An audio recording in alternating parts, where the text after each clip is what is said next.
El Silmarillion, la batalla de las lágrimas innumerables. Resumen de la quinta batalla, Nirnaeth Arnoediad. La historia de Beren y Lúthien llegó a oídos de todo Beleriand.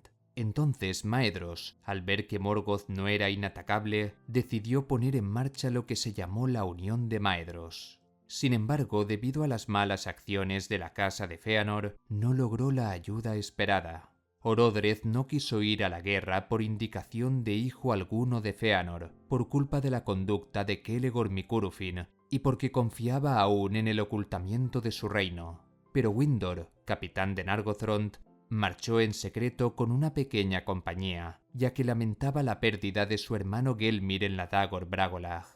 Los hijos de Fëanor habían exigido a Thingol la entrega del Silmaril o la enemistad, de modo que no obtuvieron ayuda de Doriath, excepto de Mablung y de Beleg Cuthalion, que no estaban dispuestos a no participar, y a quienes Thingol dio permiso de ir siempre que no se pusieran a las órdenes de los hijos de Fëanor.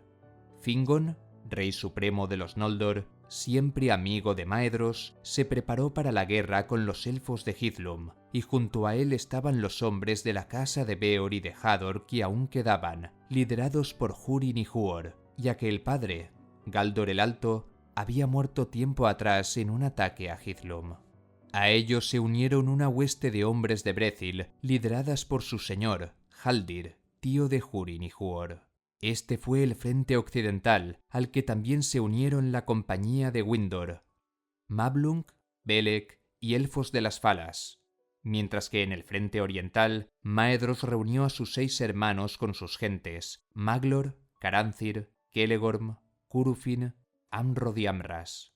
Junto a ellos estaban los hombres cetrinos. Estos hombres eran orientales que también llegaron a Beleriand tiempo atrás, aunque no fueron considerados Edain. Estaban conducidos por 2 caciques, Bor, que se puso al servicio de Maedhros, y Ulfang, que se puso al servicio de Caranthir.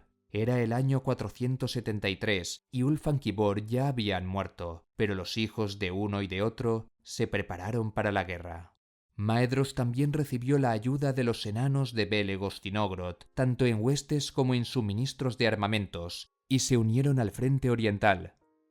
Maedhros se propuso atacar a Angband desde el frente oriental, y cuando lograra hacer salir a las fuerzas de Morgoth, el frente occidental de Fingon lo atacaría desde Hithlum, y en Anfauglith los aniquilarían. Pero Uldor el Maldecido, el hijo de Ulfang, servía a Morgoth en secreto, y engañó a Maedhros, haciéndole retrasar su avance. Morgoth entonces hizo salir una hueste de Angband, pero esta era solo una pequeña parte del total. En el oeste, las huestes estaban impacientes por atacar a los orcos, y más aún cuando Fingon, con vista élfica, vislumbró a lo lejos que su hermano Turgon, aunque nadie lo había llamado ni nadie lo esperaba, había abierto el cerco de Gondolin y avanzaba con una hueste de 10.000 soldados. Pero aún no llegaba la señal de la venida de Maedhros, y Húrin, sospechando de Morgoth, les instó a esperar. Pero el capitán de Angband tenía órdenes de hacer salir a Fingon antes de tiempo, de modo que cuando el ejército de Angband estaba ya muy cerca del ejército de Fingon, les mostraron a uno de sus esclavos elfos. Era Gelmir, hermano de Windor, quien lo vio desde los baluartes. Los orcos dijeron que tenían muchos como estos en Angband y que si no se daban prisa, harían lo mismo con ellos.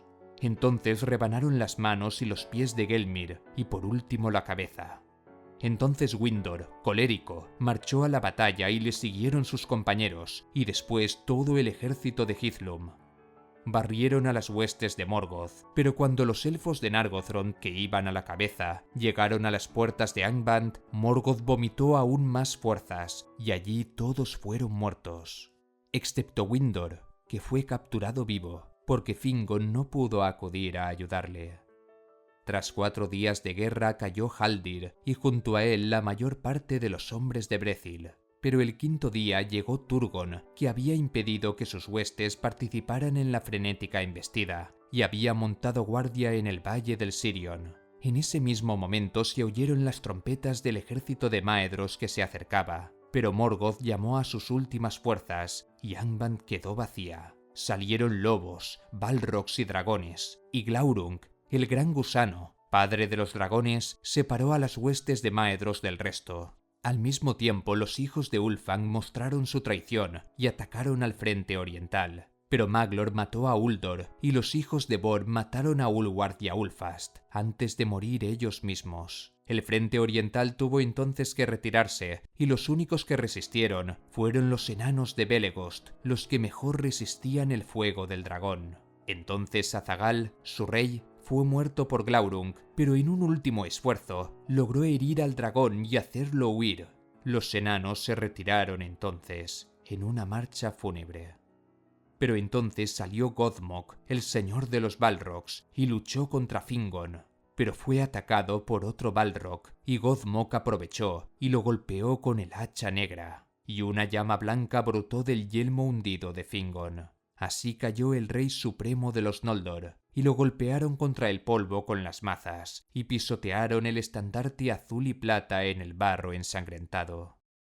Pero los hombres de Húrin y Huor se mantenían firmes junto a Turgon de Gondolin. Entonces Húrin instó a Turgon a que se marchara, porque la última esperanza residía en Gondolin. Entonces Turgon siguió su consejo y se retiró, mientras Húrin y Huor y sus hombres de Dorlomin protegían la retaguardia. Allí murió Huor, y Húrin fue secuestrado vivo, porque Morgoth sabía que Húrin era amigo del rey de Gondolin. Enangband lo encadenó y lo maldijo a él y a toda su prole. Así terminó la quinta batalla, la Nirnaeth Arnoediad, la batalla de las lágrimas innumerables. Así se reorganizó de nuevo el mapa de Beleriand, el reino de Hithlum ya no existía, y Morgoth envió allí a los orientales para que ocuparan esas tierras. Los pocos supervivientes fueron trasladados a Angband para trabajar como esclavos. En Brethil aún quedaban unos pocos supervivientes, liderados ahora por el hijo de Haldir, Handir. Los hijos de Fëanor y su pueblo habían perdido Himring y erraban por los bosques al pie de las montañas azules, mezclándose con los elfos verdes de Osiriand, despojados de la gloria de antaño. Los marineros de las Falas atacaban de vez en cuando las costas de los enemigos en rápidos desembarcos, pero al año siguiente Morgoth atacó las Falas y destruyó los puertos de Brizombar y Eglarest. Los Falathrim supervivientes huyeron con Círdan a las desembocaduras del Sirion y a la isla de Valar, y con ellos estaba Gil-galad, el hijo de Fingon. Al saber esto, Turgon, ahora rey supremo de los Noldor, envió mensajeros a las desembocaduras del Sirion, y Círdan construyó 7 barcos para que navegaran al occidente y pidieran la ayuda de los Valar, pero ninguno regresó, salvo uno, Voronwe, cuyo barco sería arrojado a las costas de Nebrast. Así fue que los únicos reinos que quedaron en pie, aparte de la guardia que los hijos de Fëanor mantenían en Amon Ereb, los supervivientes que residían en las desembocaduras del Sirion y la isla de Valar, y los pocos hombres que quedaban en Brethil, fueron los reinos enanos de Belegost y Nogrod, el reino escondido de Nargothrond y el reino guardado de Doriath. Pero el que más perturbaba a Morgoth era la ciudad escondida de Gondolin, porque sabía que al final de allí le vendría su ruina. Por orden de Morgoth, los orcos recogieron los cuerpos de todos los caídos, así como sus pertrechos y armas, y los apilaron en un montículo en medio de Anfauglith, formando una colina, que se llamó Hauden Nirnaeth, la colina de las lágrimas. Pero la hierba creció de nuevo allí, y ninguna criatura de Morgoth osó nunca hollar ese suelo. Aquí concluye la 7ª parte del resumen del Silmarillion. En la 8ª parte se hablará de la historia de Túrin Turambar, el hijo de Húrin.